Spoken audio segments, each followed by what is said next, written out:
Hujan turun rintik-rintik saat Arga akhirnya memutuskan pulang ke kampung halamannya setelah 7 tahun merantau.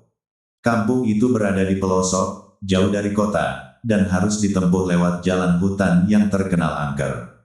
Kalau sudah lewat jembatan tua, jangan berhenti apapun yang terjadi. Pesan itu terus terngiang di kepalanya. Itu pesan terakhir dari ibunya lewat telepon.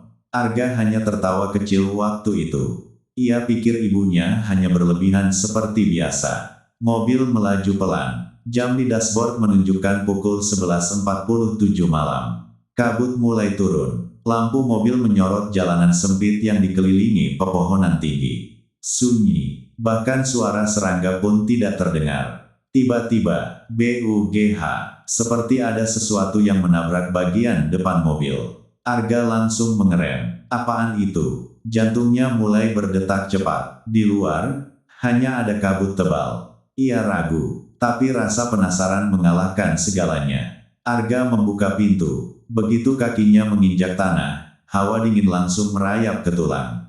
Ada orang, teriaknya. Tidak ada jawaban. Namun, dari balik kabut, samar-samar terlihat sosok berdiri di tengah jalan. Seorang wanita, rambutnya panjang menutupi wajah. Bajunya basah kuyup seperti habis tenggelam. Maaf, tadi saya nabrak ya? Tanya Arga, mencoba tenang. Wanita itu diam, perlahan, kepalanya miring, terbalik, lehernya seperti patah, tapi tubuhnya tetap berdiri tegak. Arga mundur selangkah. Mas, kamu telah pulang. Suara itu lirih, tapi terdengar jelas di telinganya. Arga membeku. Ia tidak pernah menceritakan pada siapapun soal kepulangannya malam ini, kecuali ibunya.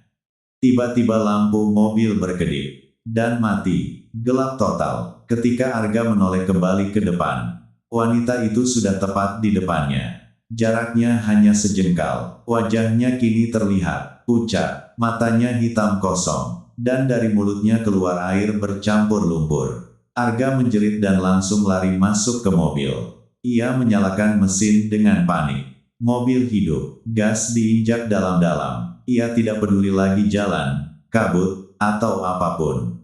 Yang penting pergi. Beberapa menit kemudian, ia melihat jembatan tua. Jangan berhenti. Ia teringat pesan ibunya. Mobil terus melaju. Namun, di tengah jembatan, mobil mati. Tidak, jangan sekarang.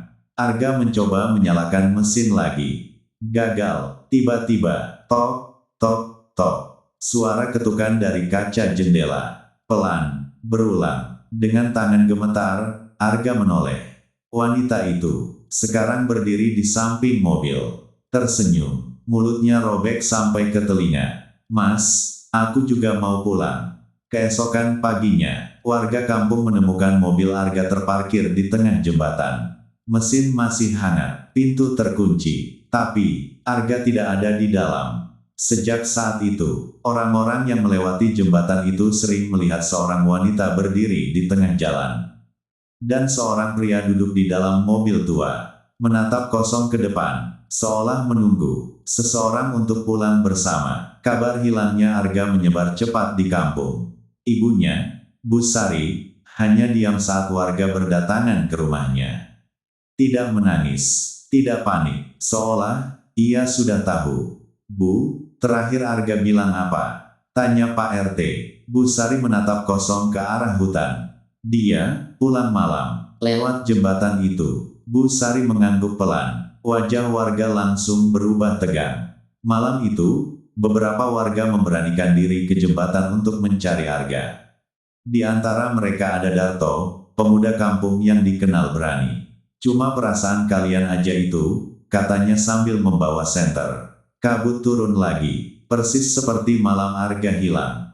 Mobil Arga masih ada di sana. Sepi, terlalu sepi. Gue buka ya, kata Darto. Pintu mobil dikunci dari dalam. Dengan paksa, mereka membuka. Kosong, tapi kursi pengemudi basah. Seperti habis diduduki seseorang yang kuyup, dan ada jejak lumpur mengarah ke kursi penumpang. Darto, kita pulang aja, bisik salah satu warga. Belum sempat mereka pergi. Tok, tok, tok. Suara ketukan. semua membeku. Suara itu berasal dari bawah jembatan. Darto, dengan nekat, menyinari ke bawah.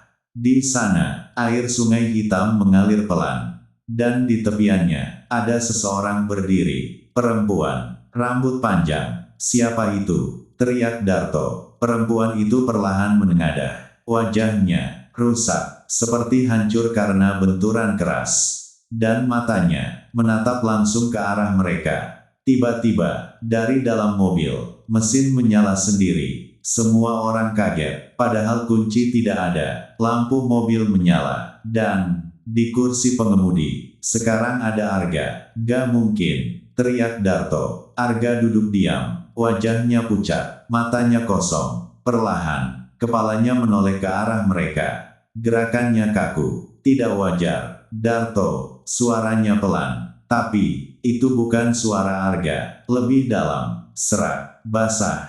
Dia belum pulang. Tiba-tiba pintu mobil terbuka sendiri. Air mengucur keluar dari dalam mobil.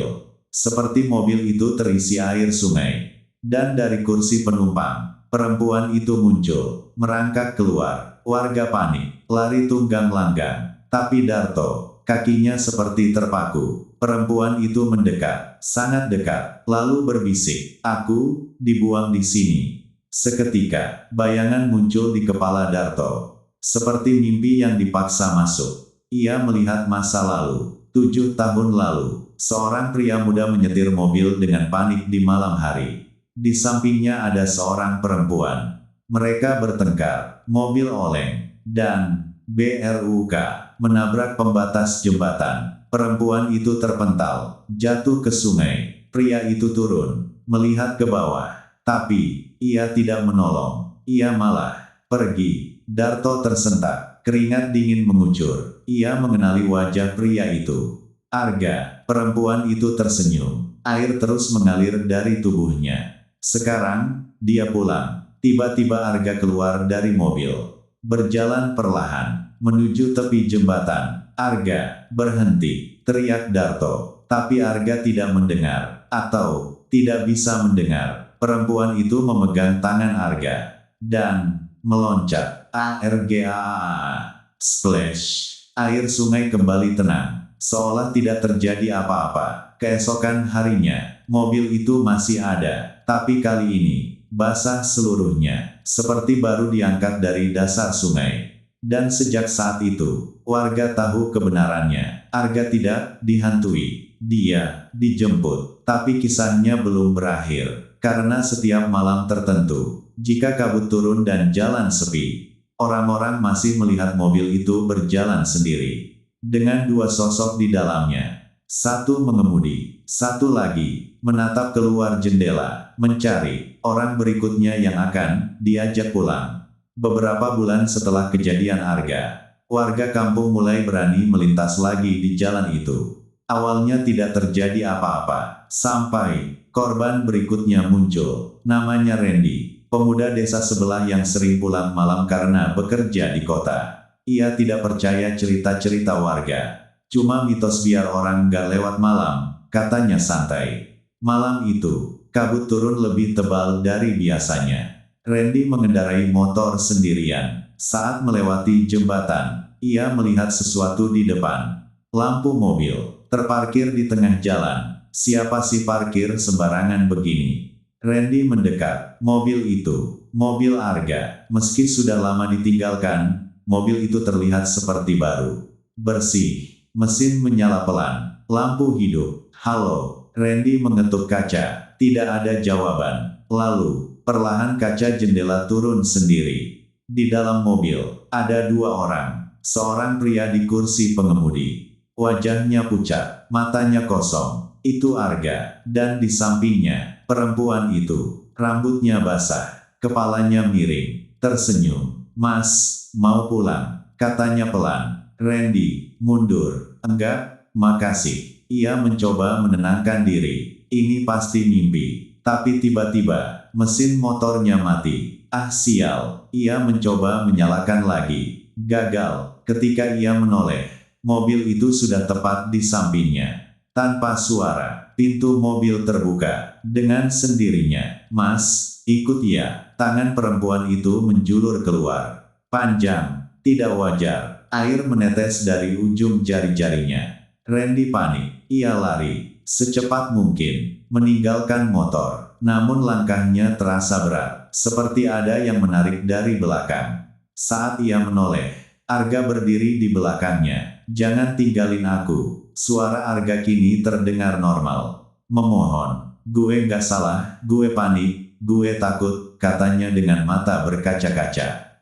Randy ragu. Sekejap, rasa iba muncul, dan itulah kesalahannya. Begitu Randy berhenti, tangan dingin mencengkeram lehernya dari belakang. Perempuan itu, kini tepat di telinganya. Semua, yang tahu, harus ikut. Kabut semakin tebal, menelan segalanya. Keesokan paginya, motor Randy ditemukan di pinggir jembatan. Tergeletak, kunci masih terpasang. Namun, tidak ada Randy. Sejak saat itu, jumlah korban terus bertambah. Orang-orang yang melihat mobil itu berhenti di jembatan atau merasa iba tidak pernah kembali. Warga akhirnya memutuskan satu hal. Jalan itu ditutup total, dipagari bambu, diberi sesajen setiap malam Jumat, dan tidak ada yang berani lewat lagi. Tapi, beberapa orang kota masih nekat mencoba, dan anehnya, Google Maps tetap menunjukkan jalan itu sebagai rute tercepat. Seolah ada sesuatu yang ingin orang-orang terus datang. Dan jika suatu malam, kamu melihat mobil tua berhenti di jalan sepi, dengan lampu menyala, jangan pernah mendekat, jangan mengetuk, karena bisa jadi, yang di dalam mobil itu sedang mencari teman pulang berikutnya. Setelah banyak korban berjatuhan, akhirnya warga sepakat memanggil seseorang. Bukan polisi, bukan dukun biasa, namanya Ki Jagaraga, orang tua yang tinggal di ujung hutan. Jarang bicara, tapi katanya, ia tahu hal-hal yang tidak boleh diketahui manusia. Malam Jumat Kliwon, kabut turun lebih tebal dari sebelumnya. Ki Jagaraga berdiri di depan jembatan, membawa lampu minyak dan segenggam tanah kuburan. Warga hanya bisa menunggu dari jauh. Ini bukan sekadar arwah penasaran, gumamnya pelan. Ia menaburkan tanah ke tengah jalan, lalu membakar kemenyan. Angin tiba-tiba berhenti, sunyi total. Dari kejauhan, lampu mobil muncul. Perlahan, mobil itu datang sendiri, tanpa suara mesin, tanpa pengemudi yang terlihat jelas. Mobil berhenti tepat di depan Ki Jagaraga. Pintu terbuka, perempuan itu keluar, air mengalir dari tubuhnya, membasahi aspal. Di belakangnya, Arga, dengan wajah kosong. Sudah cukup, kata Ki Jagaraga tegas. Perempuan itu tersenyum, namun kali ini, wajahnya berubah, lebih mengerikan, lebih dalam, seolah bukan hanya satu jiwa di dalam tubuhnya. Kami, belum selesai. Ki Jagaraga menatap tajam. Bukan kamu yang memulai semua ini. Seketika, kabut berputar, angin kencang datang dari arah sungai. Dan dari bawah jembatan, sesuatu naik, bukan manusia, bukan juga arwah biasa, sosok hitam besar, basah, dengan banyak tangan, semuanya pucat dan bergerak sendiri-sendiri. Warga yang melihat dari jauh langsung berteriak. Itu, penunggu lama, bisik Ki Jagaraga. Ternyata, sungai itu sudah lama meminta tumbal. Sebelum kejadian Arga, sebelum perempuan itu mati, perempuan itu hanya korban pertama yang ditawarkan. Dan Arga adalah yang membuka jalan. Setiap yang datang, jadi milik kami. Suara itu bergema dari sosok hitam.